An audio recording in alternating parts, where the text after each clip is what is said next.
Et donc, Jean-Marc Merci, Jean-Marc Kenez du SSF est parmi nous. Et Hubert Vincent Très, de Damen. Et Stéphane Renoir, ben venez tous. Vous avez au moins qu'on puisse vous voir, vous identifier pour échanger avec vous durant la pause. Même exercice, je vais vous donner un petit repère du temps et bonne présentation. Je vous passe le micro. Alors, après, peut-être que je prends la parole et vous rajoutez ce qu'il faut quand je... Parce que c'est vrai qu'on n'a pas préparé, on n'a pas fait... Enfin, on a préparé les transparents, mais après, on s'est pas répartis. Alors, juste une présentation donc, sur l'utilisation du Green Dock Robot, qui est le robot de AMBPR que dirige Stéphane Renoir, qui est ici. Donc, c'est une étude qui a été en coopération avec, entre nous, le service soutien de la flotte, donc Marine nationale, Damen Dunkerque. Alors, Damen est représenté par Hubert Vincent, qui est directeur technique de Damen Dunkerque, et qui a donc qui a pris sous sa main, enfin qui ont décidé d'investir sur la robotisation dans les chantiers. Donc du coup, ils ont créé une coopération avec AMBPR pour les soutenir dans leur développement. Donc du coup, on s'est appuyé sur eux pour utiliser le robot. Stéphane Renoir, donc qui est président de AMBPR, et Philippe Le Calvé qui est pas là, mais qui est un sous-traitant, qui a été en sous-traitance de AMBPR pour faire les mesures de propreté des eaux rejetées, pour démontrer qu'on était conforme. Voilà, donc il y aura une introduction, une petite présentation du robot, le démonstrateur, donc j'expliquerai qu'on a fait la démonstration à Damen sur un mur en extérieur, et puis après les quatre démonstrations, le lavage, le décapage à l'eau UHP, le décapage à l'abrasive, la peinture et les conclusions. Voilà, donc l'introduction, c'est en fait, Stéphane Renoir en parlerait mieux que moi, mais en fait l'usage du robot est très ancienne, mais en particulier il est issu du monde automobile, donc il a vécu la robotisation dans le monde automobile dans toute sa carrière.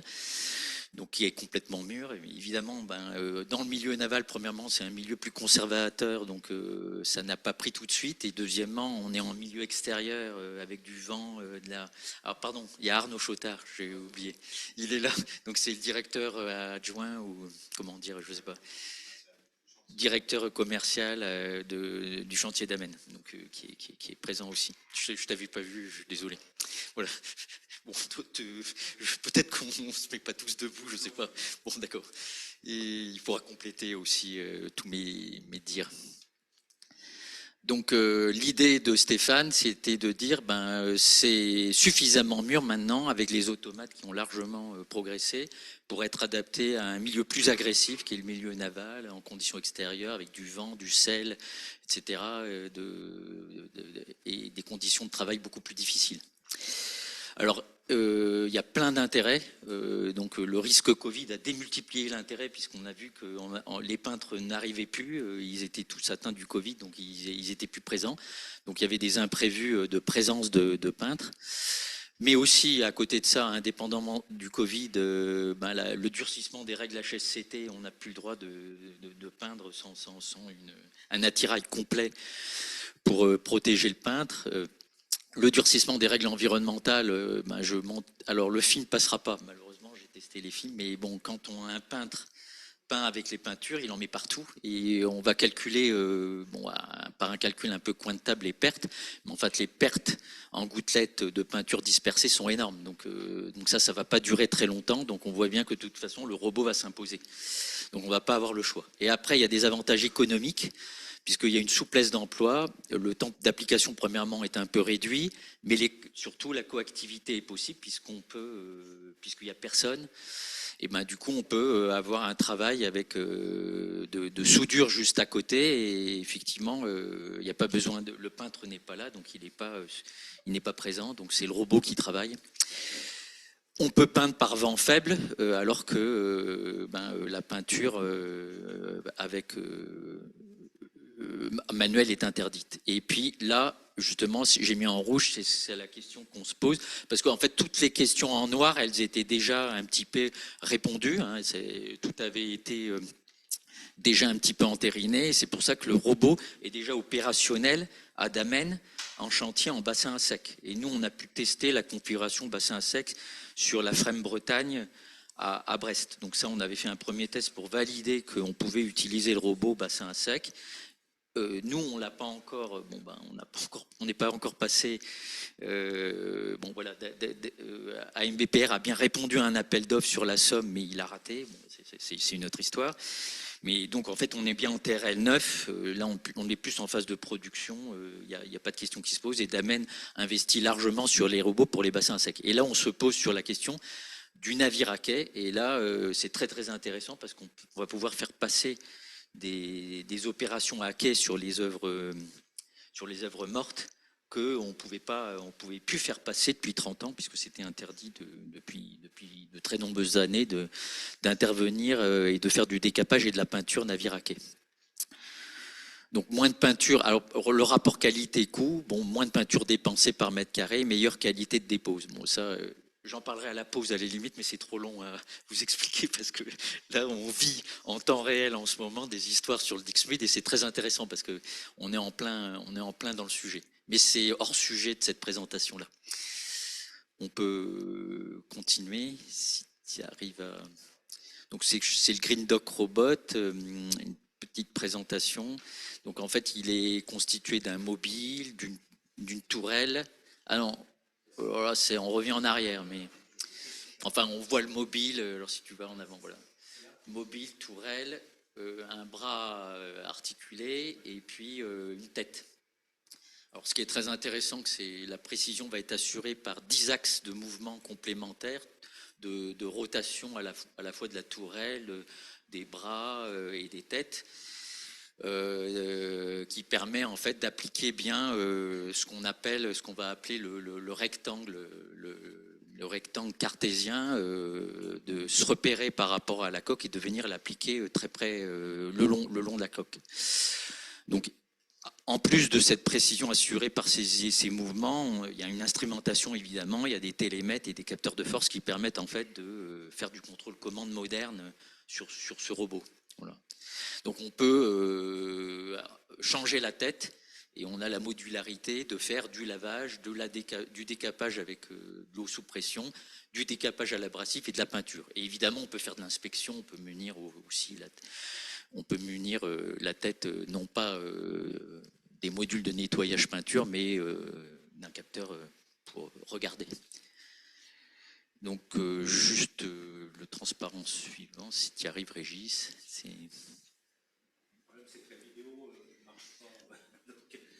Alors, je pense que si tu te mets sur moi, à mon avis, que si tu te mets sur l'écran. Ah oui, si elle est là, ouais, si elle est là. Voilà. Normalement, là, tu as juste à cliquer. Parce que la souris est bien sur cet écran-là. Tu as juste à cliquer pour passer à l'écran suivant.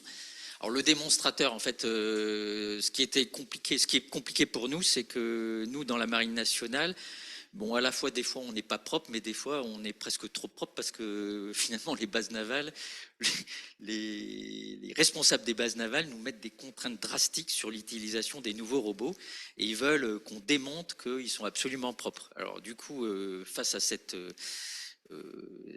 contradiction pour moi qui suis chargé innovation à SSF, on a décidé avec Damen, en coopération avec Damen, on a décidé d'utiliser... alors Damen est en coopération en fait, une coopération avec AMBPR pour leur permettre de développer leur robot en même temps qu'ils l'utilisent au chantier Damen. Et dans leur coopération, alors il faut revenir en arrière, mais enfin c'est pas grave, il y a Damen a mis à disposition de AMBPR un mur en extérieur, muni d'une plaque d'acier qui simule le bordé d'un navire et qui permet de faire les expérimentations avec le robot en conditions quasi réelles.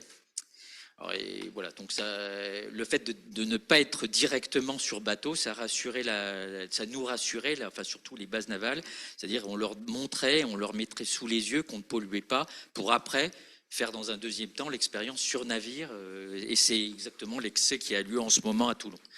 Voilà, donc c'était la première phase qui nous intéresse, donc c'est 2 zones de 16 mètres carrés, 2 plaques soudées, voilà, quand ça saute, c'est pas grave. Et c'est sur cette plaque qu'on va faire les exercices. Bon, mais on peut rester sur ce transparent-là parce que j'ai suffisamment parlé sur ce transparent précédent. Donc là, tout de suite, ce qu'on a pu voir, c'est que quand on a appliqué la peinture pour avoir l'état initial de cette plaque avant de procéder au lavage et au décapage, à notre exercice à nous, ben on a déposé la peinture d'une part en manuel. On voit à quel point la personne en manuel est dans sa scaphandre. Les contraintes HSCT sont complètement drastiques puisqu'il est obligé de complètement se protéger. Et on a appliqué le robot de peinture. Et là, on a eu des gains tout de suite. Et donc, on a pu noter des gains avant même de commencer notre essai. Donc, on a constaté qu'on consommait moins de peinture. Enfin, il le savait déjà, mais enfin, on l'a vérifié. Et on a pu le mettre sur papier. Et on a vu qu'on gagnait 8% de peinture. Pourquoi ? Parce que souvent, le peintre doit repasser à l'endroit où qu'il avait fait. Parce qu'il a loupé quelque chose, il revient en arrière. Donc, il peut de temps en temps faire 2 passes, là où le robot, de toute façon, n'en fait qu'une. Et deuxièmement aussi, il peut y avoir il y a des pertes supplémentaires au-delà de la consommation, c'est-à-dire on regarde combien de peinture est consommée. Au-delà de la consommation, il y a aussi la peinture réellement déposée. Donc on va venir mesurer la peinture déposée et on voit que la peinture déposée en pourcentage par rapport à la peinture consommée, elle est plus forte avec le robot. Pourquoi ? Parce que le robot est toujours exactement à la bonne distance, exactement perpendiculaire à la coque. Donc il y a 0 dispersion parce que c'est intrinsèque au robot. De plus, il est protégé. Soit il est sous sa cagette, j'en parlerai plus tard, soit il est dans une enceinte de protection avec aspiration du spray. Donc il est protégé du vent. Donc même avec un léger vent, il y a moins de pertes que par rapport à la dispersion du peintre manuel qui peut de temps en temps se tromper ou de temps en temps être contré par le vent. Alors c'est la suivante, donc il faut. J'en étais là, voilà. Donc j'ai fini ici, c'est-à-dire que ici, là j'ai dit, bon premièrement, on regarde combien on a consommé de seaux de peinture, ben, on en a consommé moins à la fin. Et deuxièmement, on mesure l'épaisseur de peinture et on divise par rapport à la peinture consommée et on voit que le pourcentage de peinture déposée par rapport à la peinture consommée est supérieur. Voilà. Donc on a un double gain. Donc, on peut aller au transparent suivant. Donc le lavage. Alors tu peux mettre en grand écran là. C'est un peu mieux. Bon.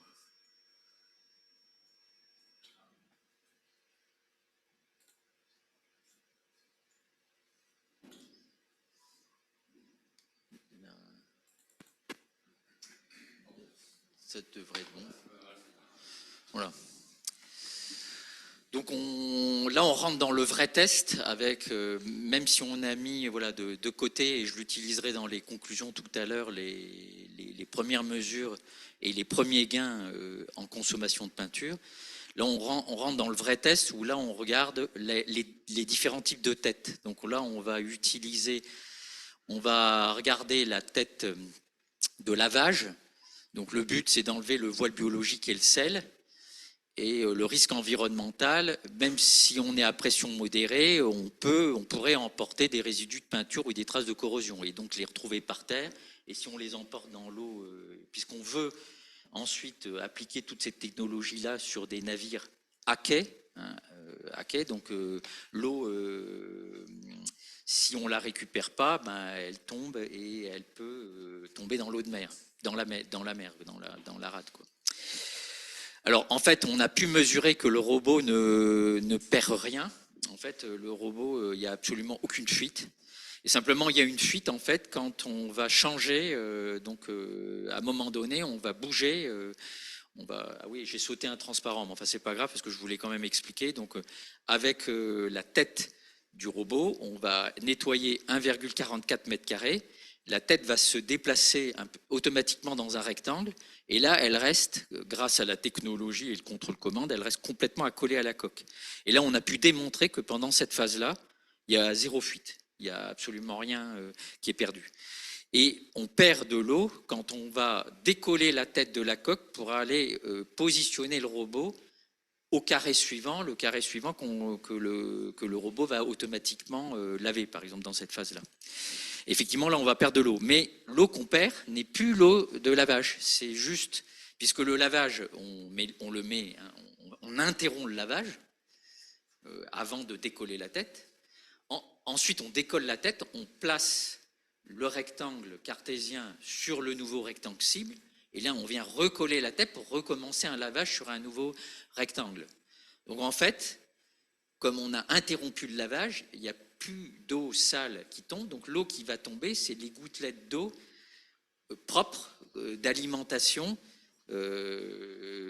avec une légère fuite d'eau qui fuit. Donc, en fait, c'est ce qu'on va retrouver, hein, on va pouvoir comparer l'eau récupérée avec l'eau de ville, et en fait on va contrôler que en fait on est au niveau de l'eau de ville. Alors en fait il y a des résidus, je ne vais pas rentrer dans les détails, mais c'est parce qu'on est en conditions extérieures et que de toute façon dans le bac de récupération qu'on a mis en dessous, il y a des saletés, il y a des poussières, il y a des résidus dus intrinsèques au travail d'un chantier, puisque là on est dans un chantier, hein, on est en plein chantier du Damen, on est simplement le long d'un mur et on côtoie on est en train de côtoyer une opération qui a lieu juste en face sur un bateau de CMA-CGM. Donc il y avait des travaux à 50 mètres ou à 100 mètres, il y avait un travail sur un navire de CMA-CGM. Forcément, il y a de la poussière, il y a des choses qui se passent sur le chantier, il y a de la pollution et il y a des résidus. Donc, mais grosso modo, en fait, il n'y a aucune pollution.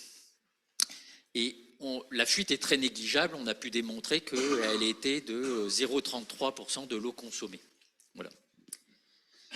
Alors, on va passer à l'UHP, c'est exactement pareil. Donc, quand on va passer à l'UHP, là c'est différent. Le but, c'est bien de retirer toute la peinture pour pouvoir après, la peinture antifouline, pour pouvoir réappliquer un antifouline propre et neuf sur la carène, hein. Le risque environnemental, c'est la même, parce que évidemment, on en arrache. Alors cette fois-ci, on est sûr d'avoir plein de saletés, puisqu'on on arrache effectivement toute la peinture, plus les corrosions qu'on veut nettoyer, hein, puisque c'est le but, c'est de nettoyer aussi la corrosion pour reprendre propre. Et là, on a exactement le même résultat, c'est-à-dire que le robot capte tout, c'est-à-dire l'aspiration permet d'aspirer l'eau qui est envoyée sous pression, avec toute la peinture et la corrosion. Il n'y a aucune fuite qui est détectée, et l'eau qui tombe n'est que quand on change le rectangle cartésien de place pour traiter le rectangle suivant. Donc c'est exactement pareil, c'est exactement à peu près le même taux d'eau consommée qui a fuité, et le résultat est le même, c'est en fait c'est de l'eau propre, c'est de l'eau de ville. Il y a des résidus, mais les résidus sont explicables dû au fait qu'il y a des résidus du travail dans le chantier voisin. On est en milieu extérieur, on n'est pas en milieu 100% laboratoire, on est en milieu semi-laboratoire. Voilà, on est sur un mur extérieur simulant une paroi de navire en milieu extérieur à Dunkerque et en face de travaux courants sur des bateaux de CMA-CGM en plein dans le chantier. Alors on peut passer au suivant, qui est la peinture, le décapage abrasif. Donc en décapage abrasif, donc cette fois-ci, c'est pareil. Hein, on va, alors si tu peux y arriver, c'est bizarre que ce.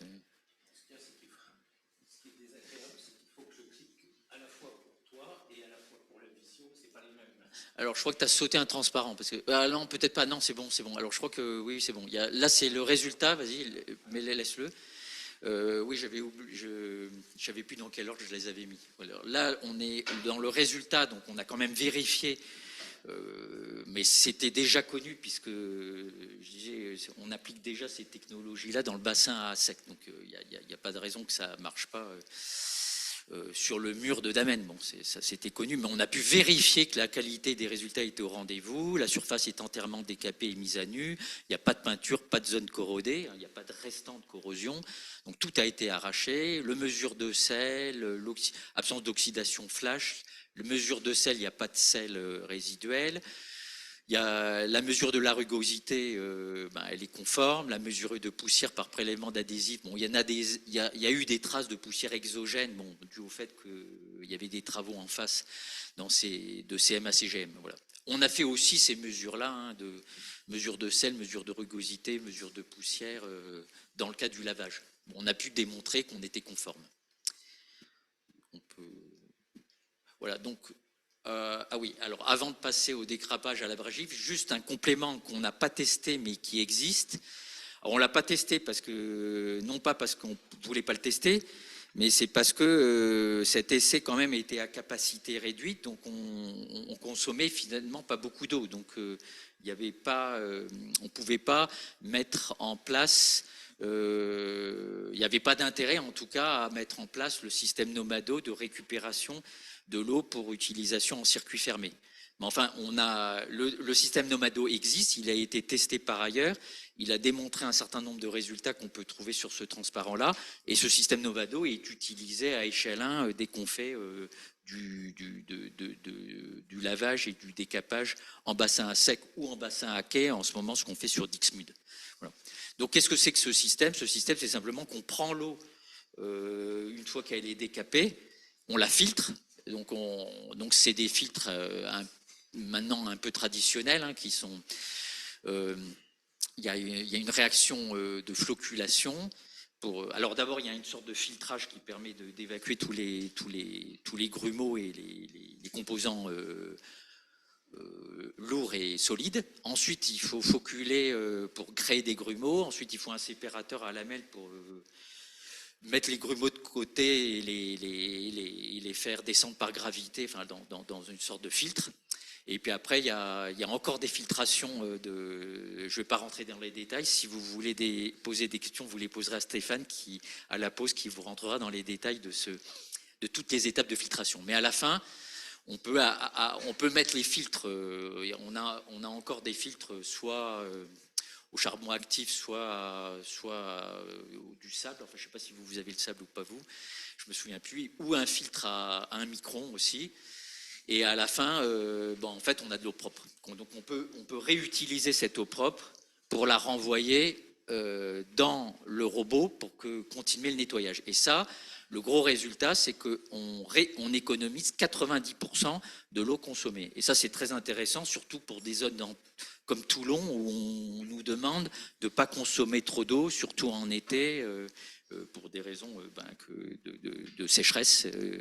On demande à tout le monde de faire des efforts, et on demande en particulier à la marine de montrer l'exemple. Donc c'est tout à fait intéressant de montrer l'exemple en cette matière. Alors après, les résultats, c'est que vous avez la sortie du premier filtre. Bon, c'est les composants solides, quoi, ont été mis de côté. Donc là, c'est l'eau qui est complètement sale. Et après, vous avez la sortie Nomado qui est tout à fait au niveau de l'eau de ville. Donc vous pouvez tout à fait la réinjecter dans le cycle pour la réutiliser. Alors ça, c'est pas des résultats que nous avons eus dans notre essai. C'est des résultats qu'avait à MBPR antérieur et qui ne faisaient pas strictement partie de l'essai, mais qui sont notables puisqu'on a quand même ce résultat fondamental d'un point de vue écologique sur la consommation, sur la réduction de la consommation d'eau grâce à l'usage de l'eau en circuit fermé. Bon, après, je vais accélérer un petit peu sur le décapage à l'abrasif parce que, aussi, on ne l'a pas retenu, mais... alors, donc, tu peux le laisser une seconde quand même, je dis juste un mot quand même si je vais quand même pas à la vitesse de la lumière. 2 minutes, oui. Alors là, tu reviens. Alors, sur l'abrasif, juste dire qu'on a démontré que c'était complètement efficace, et on a démontré aussi qu'on perdait très très peu d'abrasif, qu'on récupérait 98% d'abrasif par aspiration. Donc voilà. Bon, sinon, c'est pas très intéressant. Pourquoi? Parce que comme on consomme beaucoup d'abrasif et que de toute façon, on en perd un peu, c'était moins intéressant que l'eau, où l'eau, là, on a démontré qu'on était 100% conforme à l'environnement. Donc sur Dixmude, on fait l'eau UHP, qui est tout à fait convenable. Donc après, on est passé à la peinture. La peinture, alors si tu reviens au transparent... juste avant, il y a juste voilà le type de peinture qu'on a déposé. On a déposé les couches de peinture et les couches de finition. Alors là, on a mixé, c'est-à-dire qu'on a à la fois dans les couches de peinture et les couches de finition, on a mixé une application avec 2 têtes. C'est juste pour comprendre que dans le robot, alors juste pour dire que départ dans le robot, il y a l'option de tout aspirer, donc il y a l'aspiration de tous les sprays et toutes les gouttelettes évacuées dues à la peinture, mais il y a aussi une option sans aspiration qui est quand même intéressante, où on munit la tête de peinture d'une cagette. Et ça, je vais expliquer après. Enfin, je le dis tout de suite, c'est que en fait, les gouttelettes en suspension, elles viennent se déposer sur la cagette. Donc déjà là, visuellement, alors là on l'a pas mesuré, mais visuellement on a un gain énorme. Alors évidemment, avec l'aspiration, on vient tout aspirer. Donc mais il n'y a plus de nuages de spray. On peut passer au suivant. La qualité, bon, on savait déjà puisqu'on l'a appliqué sur la Frame Bretagne, et puis en tant qu'expérimentation, il s'est appliqué un peu couramment chez Damen en bassin à sec. Donc le film est homogène, continu, sans coulure. La mesure d'épaisseur est conforme à l'état de l'art. Il n'y a pas d'écart, d'accord. Pas d'écart avec le manuel, pas d'écart avec le sans captation ou avec captation, c'est-à-dire avec que la cagette et avec le système d'aspiration. Sauf qu'on économise de la peinture, hein. Bon, bien sûr. C'est quand même le grand gain. Et que voilà, le transparent suivant. Voilà, alors la performance environnementale, elle est complètement inouïe. Parce que, alors, en fait, on savait d'avance qu'on n'aurait pas de fuite liquide. C'est-à-dire, dans le bac, on ne récupère rien. Parce que, en fait, tout part en spray. C'est des mini gouttelettes de peinture qui partent en suspension dans l'air. Mais alors là, on n'a pas pu faire le gain complètement mesuré de manière précise. Mais enfin, donc c'est à moitié précis, à moitié des calculs de coin de table. Mais ça donne quand même le gain énorme en termes de pollution que représente l'avènement du robot de peinture. Voilà, donc en fait, là, j'ai regardé le poids, on a regardé le poids de liquide consommé. Là, on a nos 8%, là, donc c'est le manuel, là, c'est le robot avec la cagette de protection sans aspiration, et là, le robot avec aspiration. Ben, quand on applique en robot, ben, déjà, c'est ce qu'on a vu qu'il n'y avait pas besoin de faire 2 passes, il n'y avait pas d'erreur, donc on économise 8%. Ensuite, là, j'ai été obligé de revenir à sec, puisque de toute façon, à la fin, je regarderai le poids en mesurant l'épaisseur de peinture déposée, je mesurerai de la peinture sèche. Bon. Donc, je me ramène à un poids sec. Et là, j'applique le fait que aussi, dû à la dispersion de ce que fait le peintre, dû au vent, etc., ben là, déjà, le manuel, il perd 46%. Alors que là, on ne perd que 35%. Donc ça, ces 2 résultats-là, c'était le transparent que j'ai montré tout à l'heure en introduction. Voilà. Et là, ensuite, le poids perdu dans l'atmosphère. Là, vous perdez tout dans l'atmosphère. Donc, vous avez un nuage de peinture qui part où il veut, emporté par le vent. Alors ici, on a été très pessimiste. Hein. Là, j'ai mis 50%, mais en fait, on peut largement dire qu'on est 10 fois moins. Mais enfin, bon, j'ai mis 50%. Et là, j'ai mis 10%, c'est-à-dire que 10% des gouttelettes échappent à l'aspiration. Mais je suis hyper pessimiste. Et là, je vois que par rapport, en étant très pessimiste, j'ai 3% de la pollution de peinture qui part dans l'atmosphère, au lieu de quasiment 50% en mode manuel.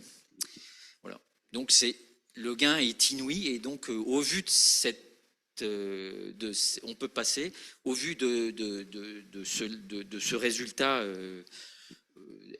largement démontré, quoi. La base navale a accepté, voilà, de faire un premier essai. Et c'est bien un essai bassin sur le Dixmude qui a lieu juste en ce moment pendant 3 semaines, là, qui a commencé la semaine dernière, cette semaine et la semaine prochaine. Donc le Dixmude est à Toulon, il est hacké à Toulon. On utilise le robot AMBPR pour laver, décaper et repeindre. Et donc la base navale nous a donné autorisation de faire notre essai. pour démontrer qu'on était capable de réintroduire les opérations de décapage peinture à quai, alors que c'était interdit depuis 30 ans, voilà, aussi bien dans les bases navales que dans les bases militaires. Normalement, à Dunkerque, ça tombe. Ça va tomber, et c'est tombé oralement. La capitainerie de Dunkerque a dit qu'elle autoriserait, mais peut-être pas encore le papier. Voilà, j'en ai fini.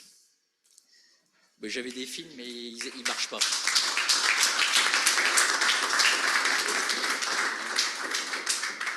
Merci beaucoup. C'est impressionnant et je vois qu'on est sur des très beaux travaux écologiques. C'est extrêmement important d'allier ces nouvelles technologies et puis les défis sociétaux dans lesquels on est actuellement. Donc, un grand merci pour ces slides, cette présentation. Est-ce qu'on prend une question, parce qu'on a un peu débordé, et puis on continuera à la poser. Est-ce qu'il y a une question un peu générale? Allez, Timothée, tiens, pour... En termes de gains, en termes de temps de travaux, est-ce que là, l'efficacité du peintre est la même que celle du robot ou pas? Alors c'est pas comme ça. Alors peut-être que vous pouvez répondre à ma place, mais moi ce que je comprends, c'est que c'est pas comme ça que ça se pose. C'est que il n'y a pas besoin d'aligner 100 peintres ou 30 peintres pour faire toute la carène. Il y a besoin. En fait, c'est pas en termes. Si tu veux traiter ta carène, tu vas par exemple avoir tous tes échafaudages ou tous tes robots, et puis sur tes nacelles, tu vas mettre tes peintres. Mais tu vas avoir plein de peintres. Là, tu peux aligner autant de robots que tu veux le long de la carène. Donc, tu peux en mettre 3 d'un côté, 3 de l'autre en bassin à sec, et tu vas aller très très vite, quoi. Et après, c'est surtout le gain, c'est surtout que, en rapidité, quand le peintre est au bout de sa nacelle, il est à peu près aussi rapide que le robot. Mais simplement, lui, il interdit la coactivité. Lui, dès qu'il y a un peu de vent, ça s'arrête. Alors que là, grâce au fait qu'on peut appliquer la tête le long de la carène, même par léger vent, on continue de travailler. Donc, en fait, il y a une souplesse d'emploi qui n'a rien à voir, quoi. Et après, Ce qu'il faut voir au niveau de la coactivité, c'est que on peut utiliser le robot tout en continuant à avoir des travaux de chaudronnerie ou de mécanique. Donc là, c'est déjà un énorme avantage, c'est de pouvoir travailler beaucoup plus vite. Et au niveau de l'activité peinture, on a un peintre sur une nacelle, mais aussi on a 2 personnes en bas qui gèrent toute l'activité et l'approvisionnement au niveau de la peinture. Donc là aussi, c'est un énorme avantage. Très bien. Écoutez, messieurs, merci beaucoup. On va venir vous voir dans quelques minutes pour poursuivre avec les questions. Et donc, sans transition, je vais demander à Stéphane Paquet de Technip Énergie